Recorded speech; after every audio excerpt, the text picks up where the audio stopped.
Hello everyone, আমার নাম অদিতি। তোমাদের প্রত্যেককে ওয়েলকাম আদিস টিচিং এ, যেখানে তোমরা ইংলিশ শেখো আমার সাথে প্রচন্ড ইজি ভাবে বেঙ্গলিতে। আজকের এই ভিডিওটা প্রচন্ড ইম্পর্টেন্ট, সবকটা ভিডিওর মধ্যে থেকে প্রচন্ড ইম্পর্টেন্ট ভিডিও হলো এই ভিডিওটা।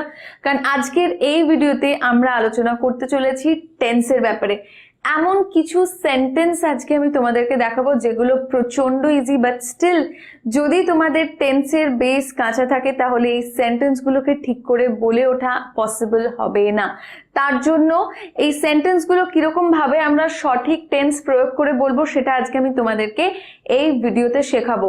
যদি তোমরা কেউ চাও টেন্সের ব্যাপারে ডিটেলসে জানতে, প্রত্যেকটা টেন্সের ব্যাপারে ভিডিও করা আছে, প্লেলিস্টে গিয়ে চেক করো, প্রত্যেকটা টেন্সের ভিডিও সেখানে তোমরা পেয়ে যাবে ইন ডিটেলসে।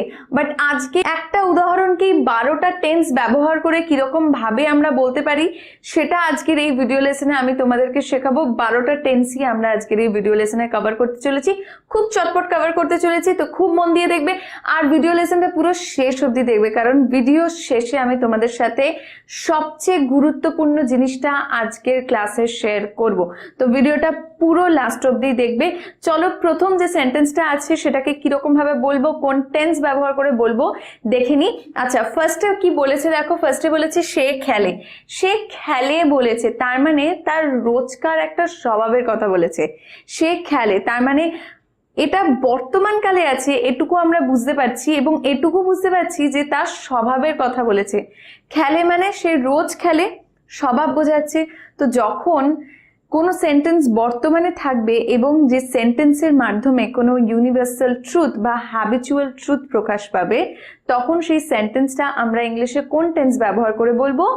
সিম্পল প্রেজেন্ট টেন্স ব্যবহার করে বলবো। আর এই ক্ষেত্রে খেয়াল রাখতে হবে, যদি সাবজেক্ট যে কর্তা সে যদি থার্ড পারসন সিঙ্গুলার নাম্বারে থাকে তাহলে সেই ক্ষেত্রে মেন ভার্বের পরে আমাদের এস বা ইএস অ্যাড করতে হবে। যদি এখানে বলতো যে আমি খেলি, এখানে সে হয়েছে যেহেতু সেহেতু এখানে খেলে রয়েছে, কিন্তু এখানে যদি বলতো আমি খেলি তাহলে কি হতো? আই প্লে হতো। কিন্তু সে খেলে, এটাকে আমি ইংলিশে কিভাবে বলবো? He plays.